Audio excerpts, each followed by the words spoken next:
So this set of irons I have in my hand are probably the cleanest looking irons I've seen in a long time at a fraction of the price you will pay for the big brands. So if I would say words to you like 1020 carbon steel, fully forged, 100% milled to absolute tight tolerances and perfection is what they are saying, you would say this has got to be a premium set of irons. And you're right, they are a premium set of irons, but then you're thinking, well, this has got to have a premium price point attached to it.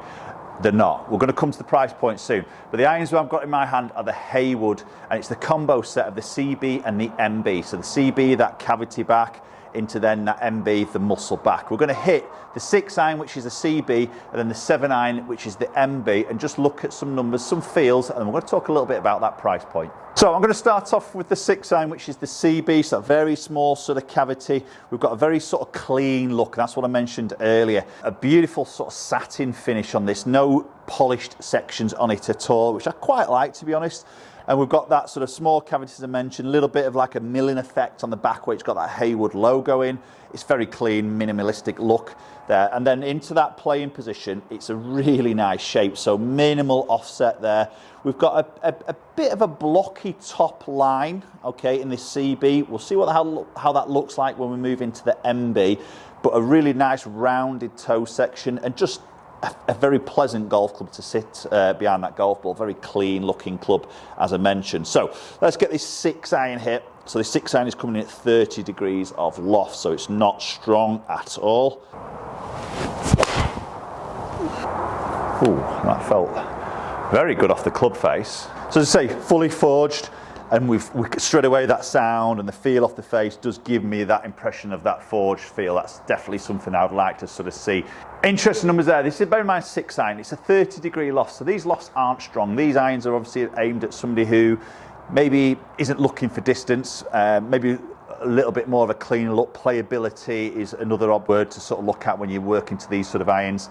And really consistency and a spin and a control. And that's a big element of these types of irons. So you see there, quite a high spin number there, 6.4 on that spin, 170 carry. So that's not long for me, but a very controllable club. That's got a lot of stopping power.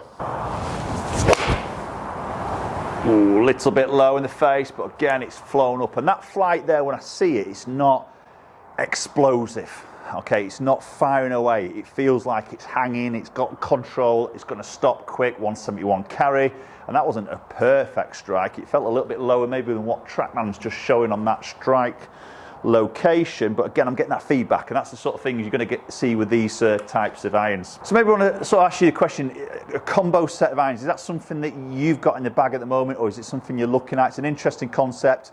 You know, I think a lot of golfers would benefit from that slight bit of cavity or perimeter weight in those longer irons, which are always a little bit tougher to hit. And then maybe they want that more playability feel, precision, maybe using that blade of the muscle back that you're going to see in those shorter irons, in those scoring irons, essentially. So Haywood are offering a CB, MB split combo, and you can choose. You can go 4, 5, 6, 7 iron in the CB, and then 8, 9 upwards obviously in the MB, or if you want to switch a little bit earlier, you can go 4, 5, 6 CB, and then 7 iron, 8 iron, 9 iron in the MB, which is what I've got in this particular set.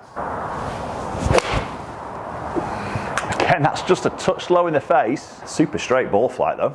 So maybe just lose a bit of ball speed, launch touch low, slightly low. Yeah, spin's just come down a little bit. That was a little bit more of a missed strike, to be honest, for me. That was a bit bottom. Bit of a pulley one from me, but good strike.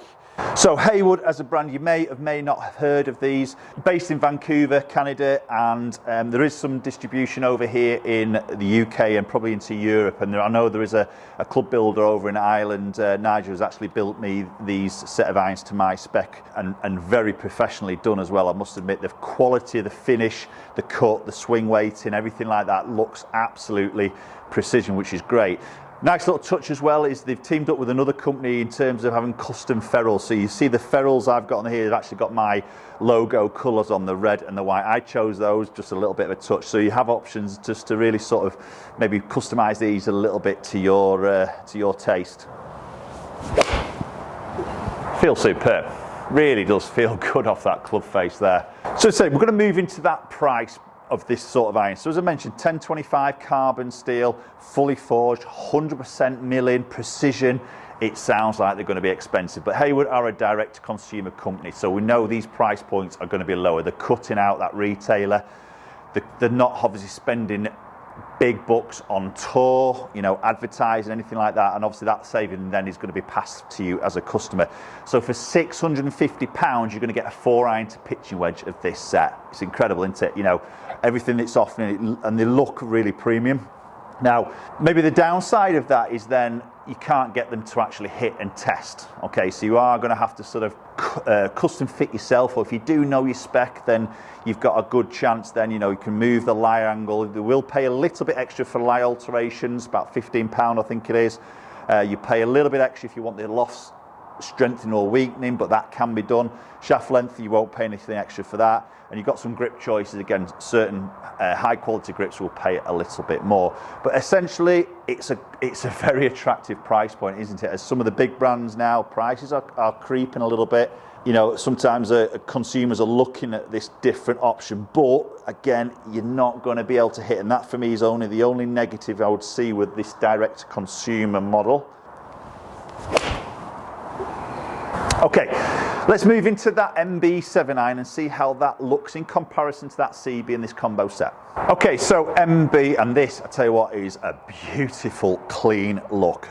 A pure blade iron, just that little bit of weight at the bottom, Haywood logo in, we've got that milled in the bottom section, which marries up with the CB iron that we see. Again, that same satin finish, so there's nothing dissimilar there.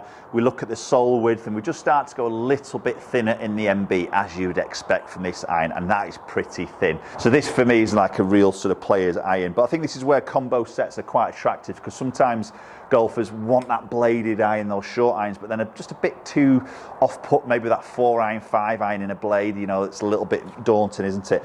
Now, as I put that into the playing position, I'm just comparing it with the CB, the blade length is very, very similar. So maybe a tiny bit more squat, but literally a tiny bit. The top edge is quite different, as you'd expect, it's going thinner in the MB.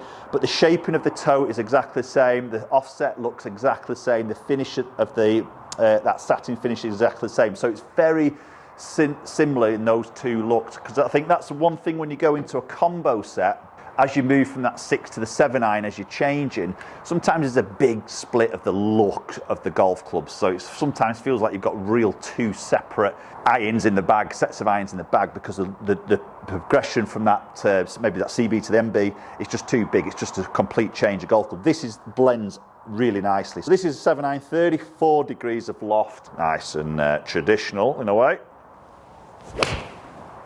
Ooh, that feels good. Just a bit pulley. Yes, that flight just looks to be sort of hanging forever there. Again, a good spin, number 6,500. So again, we've got that land angle, 50 degrees with a ton of spin. I'd be so confident, you know, if I'm hitting to a tight flag, greens are firmed out, maybe even a little bit downwind, everything where it'd be like, oh God, I just need to get some stopping power here. Loads of confidence, that has got everything that I really sort of want it to do. Oh, that's beautiful. Very, very nice. I think I'd be quite confident there if somebody blindfolded you, just went on pure of sound, feel, which we know is a connection between those two, isn't there? For us as golfers, you know, it'd be very hard to split that if you put in, say, like a premium bladed iron. I'm going to throw it out there, a Mizuno iron, which are obviously standouts of feel. I think it'd be really hard to split the difference. It'd be a very interesting test, that, wouldn't it? Beautiful. Again, post your comments down below in the comments there. Would you like to see me get out on the golf course and have a round of golf with these and see how they actually perform out on the golf course in that gaming situation, those little knockdown shots, everything where it's maybe trying to get that little bit of that control, not just hitting it flat out, hitting a distance, maybe those quirky shots that you might get faced with on the golf course. Post your comments down below, let me know your thoughts. Ooh, leak that one out there a little bit. I'll probably just come up a little bit shorter. 161 just fractionally. Okay, let's just go quickly check a few numbers out between that 6-iron CB, 7-iron in the MB. So we can see club head speed just a smidge quicker than 6-iron, just that little bit of extra length as you'd expect. Obviously ball speed's going to go up because of the stronger loft. Launched down a little bit, and I did catch a couple a little bit low in the face with that 6-iron, which I'm just going to pull it down a little bit. But again, really good sort of spin number, very fresh in that. So 6-1-5-3, 6-6 with that 7-iron. So that's fantastic, really good control of spin. So again, I've got that element of control. Then when you look at on that peak height, you can see 106 with that 7-iron with that spin number, give me a 51 descent angle. As I mentioned, I've got so much more confidence of that stopping in certain situations. So 165, 171, maybe just expect a little bit more out. As I say, I didn't flush the 6-iron probably as good as that 7-iron actually. So maybe expect that to be up to 175, 10-yard difference there. Okay, so Haywood Golf, cracking set of irons there and a fantastic price point. Maybe that negative not being able to try some different shaft options, etc. Post comments down below, let me know what you think of that. Is that a good thing? Is it a bad thing? Appreciate you watching as always. Hopefully catch up with you all very soon.